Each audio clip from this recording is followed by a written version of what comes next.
galera, eu sou Isabelle Costa, repórter dos canais Paparazzo Rubro Negro, e hoje eu estou aqui para trazer as últimas informações do Flamengo para você, torcedor que nos acompanha, que sempre está ligado em todas as informações do mais querido aqui nos canais Paparazzo. E eu começo esse vídeo pedindo para você se inscrever no canal, deixar o like, ativar o sininho da notificação, porque é muito importante pra gente, ajuda e muito no crescimento do nosso canal e também vai te ajudar a ficar ligado em todas as informações do Flamengo. Além disso, eu peço para você chamar amigo, parente, família para se inscrever no canal Paparazzo Rubro Negro e nos ajudar a atingir a marca de 350 mil inscritos. Vamos lá? Obrigada!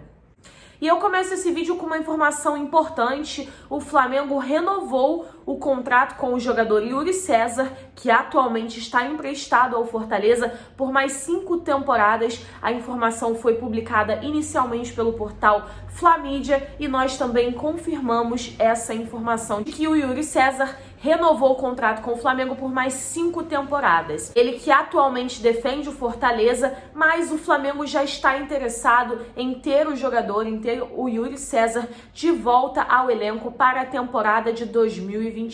E agora renovado por mais 5 temporadas. Na reapresentação do Flamengo ontem, após a derrota para o Fluminense por 2-1, o Diego Alves, goleiro do Flamengo, também se reapresentou junto com os demais jogadores e ele ainda está se recuperando de uma lesão na coxa direita e é dúvida para o jogo contra o Ceará, que acontecerá no domingo às 4 horas da tarde no Maracanã. O Diego segue um tratamento intensivo para se recuperar o mais rápido possível da lesão. No entanto, o departamento médico do Flamengo ainda avalia se o goleiro terá condições físicas para atuar na partida contra o Ceará. Por enquanto, o Diego ainda é dúvida para o confronto válido pela 29ª rodada do Campeonato Brasileiro.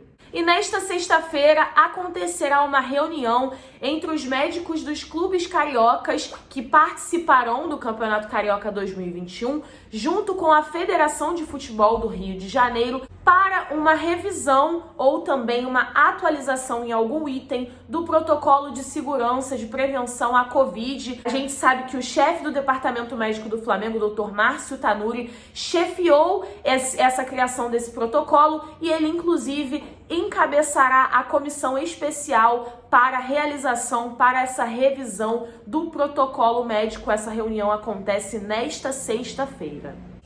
E se o desempenho do Flamengo não está muito bom dentro dos gramados, fora, o clube está voando nas redes sociais. De acordo com o portal Deportes e Finanças, o Flamengo foi o clube do Brasil que somou o maior engajamento nas redes sociais, com Facebook, Twitter, Instagram e YouTube, com o maior número de engajamento de interações, somando 892 milhões de interações em todas as plataformas do mais querido. Um número muito impressionante, e a diferença do Flamengo para o segundo colocado, que é o Corinthians, é de mais de 700 milhões de interações. Então o Flamengo está disparado como o clube que soma o maior engajamento de 2020. E nesta sexta-feira, o Bruno Henrique, jogador do Flamengo, concedeu uma entrevista coletiva e falou sobre o trabalho do técnico Rogério Ceni, sobre o desempenho da equipe, como está sendo esse trabalho com o Rogério Ceni. Eu fiz inclusive uma pergunta sobre a intensidade dos treinamentos comparado ao ex-técnico, o Jorge Jesus, porque a torcida fala muito sobre a intensidade que o Jorge Jesus promovia nos treinamentos, e eu perguntei ao Bruno Henrique o que ele poderia falar sobre as atividades comandadas pelo técnico Rogério Ceni, que atualmente comanda o Flamengo. Você vai conferir agora essas e outras respostas do Bruno Henrique, atacante do Flamengo, em entrevista coletiva realizada nesta sexta-feira. Primeira pergunta é da Isabelle Costa, Paparazzo Rubro Negro. Na coletiva de imprensa, o Rogério Ceni disse que é natural os times caírem um pouco de rendimento no segundo tempo. A torcida do Flamengo tem feito comparações entre o treinamento do Rogério e do Jorge Jesus. Aproveitando que você está representando os atletas hoje, o que você pode dizer sobre o nível de intensidade dos treinos do Ceni na visão de vocês? Boa tarde. Acho que a intensidade dos treinos do Rogério é a mesma do Jorge Jesus, desde quando o Mister saiu, nós não tinha um treinamento e até jogo mesmo em alta intensidade da forma que a gente vem treinando com o Rogério, vem jogando.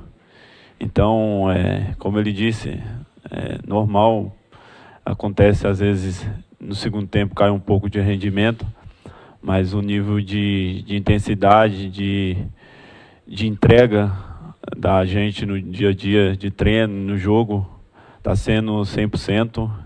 Então, não vejo que a gente esteja faltando intensidade nos treinos do Rogério. Monique Danello, Esporte Interativo. Na saída de campo, no Clássico, o Arrascaeta falou em vergonha e que desse jeito o time não merecia ser campeão. Como foi a conversa do grupo depois desse jogo? E para que vocês possam fazer alguma coisa para mudar essa postura? Olha, a gente fica triste, envergonhado pelo resultado, né? A gente não queria perder, mas a cobrança existe dos jogadores depois do jogo, conversa de cobrança dos jogadores, a direção da mesma forma, sempre cobrando a gente, o Rogério também, e a gente sabe, a gente acabou escapando a vitória, né, que estava nas nossas mãos.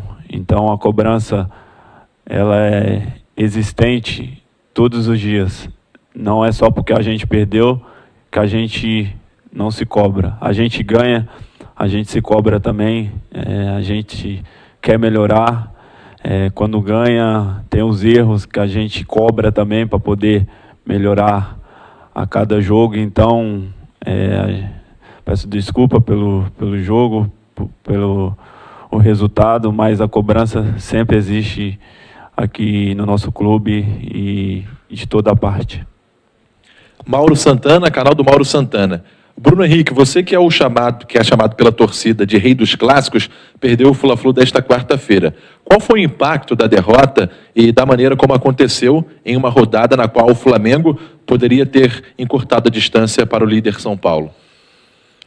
O impacto é de tristeza, né? Porque o São Paulo estava perdendo e a gente ganhando. E no final do jogo acabou acontecendo uma virada e a gente não conseguiu os 3 pontos que a gente queria. Eu quero fazer gol todos os jogos, dependendo de clássico ou não. E eu não consegui fazer nesse jogo. Então eu vou continuar trabalhando para poder melhorar cada dia. Sei que estou um pouco abaixo ainda, mas o que não falta para mim e nunca vai faltar o empenho, né? A garra que eu sempre tive. Então vou continuar trabalhando para poder ajudar sempre o Flamengo. Pedro Henrique Torre, ESPN. As notícias do dia a dia dão conta de que o relacionamento entre o Rogério e os jogadores é ótimo. Os treinos agradam pela intensidade e métodos. Por qual razão você acredita que o time não tem traduzido tudo isso em boas apresentações e vitórias no Campeonato Brasileiro? Uma virtude também que a gente perdeu, e eu acho, no meu ponto de vista, e perdemos muito, foi o fator torcida, né? A gente todo jogo jogava com 70 mil pessoas nos apoiando, e hoje qualquer time que vem jogar contra o Flamengo não tem pressão, não tem aquela pressão de o torcedor nos empurrar mais, de dar mais energia para a gente. Eles vêm e querem ganhar do Flamengo. Então, acho que foi um ponto que a gente perdeu bastante nesse pós-pandemia.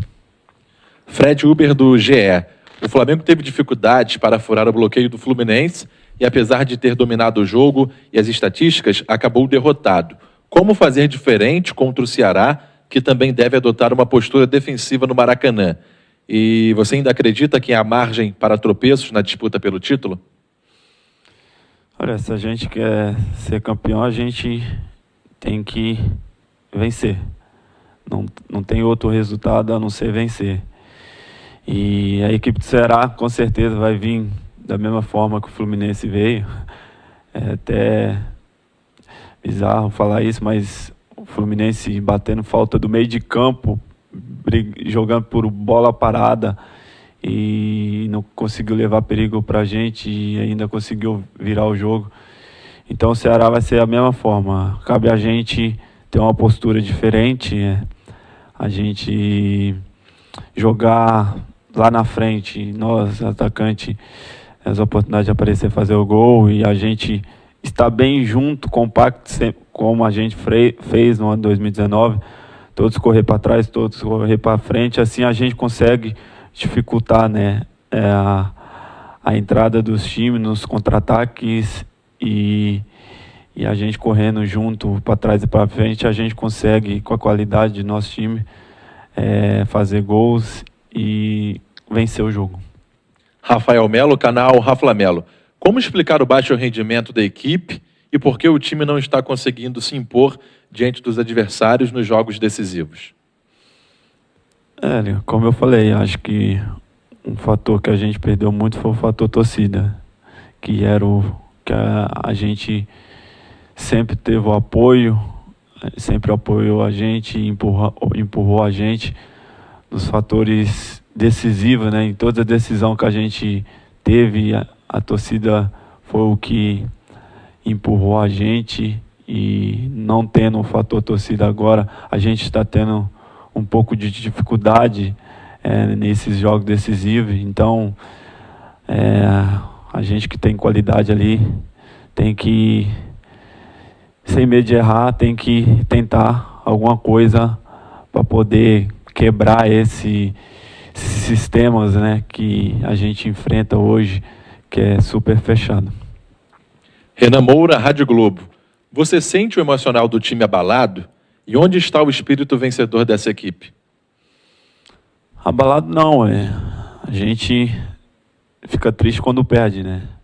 Nosso time é um grupo de jogadores muito experientes e que, quando acontecem essas coisas, chateia todo mundo, né? E a gente, ser humano, acontece, mas a gente tem que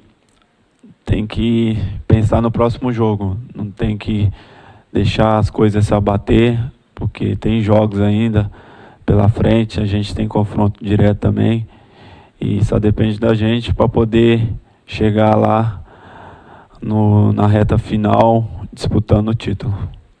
Marcos Coelho, Rádio Tupi. Bruno Henrique, mudou alguma coisa no comando do futebol do Flamengo nos últimos meses? Tem faltado algo em comparação ao período vitorioso de 2019? Acho que não, cara. A cobrança sempre foi igual, desde 2019. As pessoas que ficaram sempre cobrou da mesma forma em 2019. E as pessoas que chegaram também sabem que aqui no Flamengo é cobrança o tempo todo, e entenderam também que só vale aqui pra gente é vencer, e ser cobrado dia a dia é normal. A gente tá no time com tamanha grandeza que é o Flamengo, sempre vai existir cobrança. Então todo mundo que está empenhado a ajudar o Flamengo sabe que a cobrança nunca faltou e nunca vai faltar, dependendo se ganhando ou perdendo. Todo mundo cobra igual, ele sempre cobra a gente. Então, acho que em virtude de 2019 nada mudou. Já está até mais cobrança, né, do que em 2019, pelo fato da gente ter ganhado, e esse ano a gente não conseguiu mostrar o futebol de 2019. Então, creio eu que não mudou nada. Veni Casagrande, Jornal O Dia. Após a derrota para o Fluminense, Arrascaeta tratou o resultado como vergonha e disse que o time não merece ser campeão. Você concorda com seu companheiro? Cara, como eu falei, a gente fica triste, todo mundo está triste pela derrota, sente vergonha, todo mundo se sente envergonhado, sim, mas acho que nosso time, tudo que a gente fez, a gente não pode desanimar. A gente tem que continuar acreditando, independente de perder um clássico, mas a gente sabe que quem quer ser campeão tem que vencer. E a gente vai continuar lutando, não vamos desistir. Enquanto tiver o campeonato, enquanto tiver pontos para a gente disputar, enquanto a gente tiver condições de disputar o título, a gente vai disputar esse título até o final. Sidão Marinho, Rádio Transamérica. Nas grandes decisões, como a Libertadores, Copa do Brasil, em jogos do Brasileirão, que o Flamengo poderia alcançar a liderança ou encurtar a vantagem do líder, o time não conseguiu o resultado. Isso gerou uma insatisfação da torcida, que questiona a entrega do time em campo. Qual a razão para que a equipe não tenha se destacado nos compromissos mais importantes? Olha, falar de novo, mas como eu falei, a gente perdeu o nosso 12º jogador, que é a torcida, cara. E a gente, nos momentos que a gente mais precisou de um incentivo, de um apoio, a gente não conseguiu, quer vencer os jogos que a gente tão precisou, que eram as decisões. E tenho certeza, se a gente tivesse com os nossos torcedores no estádio nos apoiando, a gente conseguiria essas viradas. E não tendo torcida em campo, qualquer time que vem jogar contra o Flamengo hoje vem solto, sem pressão nenhuma. Eles vêm até melhor do que jogar com outros clubes. Eles conseguem fazer coisas que a gente vê jogo, a gente sabe que em alguns outros jogos eles não fazem o que vem e faz contra o Flamengo. Então acho que a gente perdeu o nosso maior virtude, que foi a torcida. Raíza Simplício, gol. O Flamengo é uma das equipes que mais entrega gols ou chances de gols para o adversário. O time está longe de conseguir ser compacto. Ceni disse que os erros contra o Fluminense foram grotescos. Por que o Flamengo não consegue ajustar essas falhas? É psicológico ou é um sistema de jogo? Acho que sistema de vencer, né? A gente acaba querendo vencer tanto que a gente acaba quebrando um pouco, né? A forma do que é planejado, da forma que a gente treina, porque a gente quer vencer. E querendo vencer de qualquer forma, a gente acaba deixando a vitória escapar, porque estamos abertos, estamos com o time mais para frente do que para trás, e acaba acontecendo esses contra-ataques que nos surpreende durante os jogos. Amanda Kelseman, da TV Globo. Acredita que o aproveitamento no Maracanã caiu tanto na temporada por conta apenas da ausência da torcida? Isso tem sido uma preocupação? Olha, preocupação não, mas a gente tinha essa identidade, né, com a torcida. E era nítido, era uma coisa que movia tranquilo, assim, em modo de dizer. A gente tinha uma sintonia muito grande, que a torcida empurrava a gente o tempo todo, e a gente conseguia virar resultados, a gente conseguia fazer belíssimos jogos. E uma coisa que o Mister sempre falou, né, a gente jogava bonito para os nossos torcedores, e não tendo nossos torcedores dificultou um pouco a forma que a gente joga hoje, mas isso a gente tem que lidar com essa nova fase, que é não ter torcedor nos estádios, e cabe a gente, cara, cada um trabalhar para a gente melhorar e voltar a vencer. A última pergunta é do repórter João Pedro Granete, da coluna do Fla. Qual foi a reação da equipe ao saber que o São Paulo perdeu e o Fla acabou desperdiçando uma grande oportunidade de se aproximar? Frustrante, cara. Tristeza de mais uma vez poder encostar no São Paulo sabendo que eles tinham perdido e a gente não venceu o jogo que poderia ter vencido. E foi um jogo que a gente ficou super triste, vestiário de velório, então a gente vai trabalhar para poder chegar domingo, se Deus quiser, a gente fazer um grande jogo, acertar onde tem que acertar e principalmente olhar os erros, né, e não cometê-lo e fechar esses erros para a gente conseguir as vitórias daqui para frente.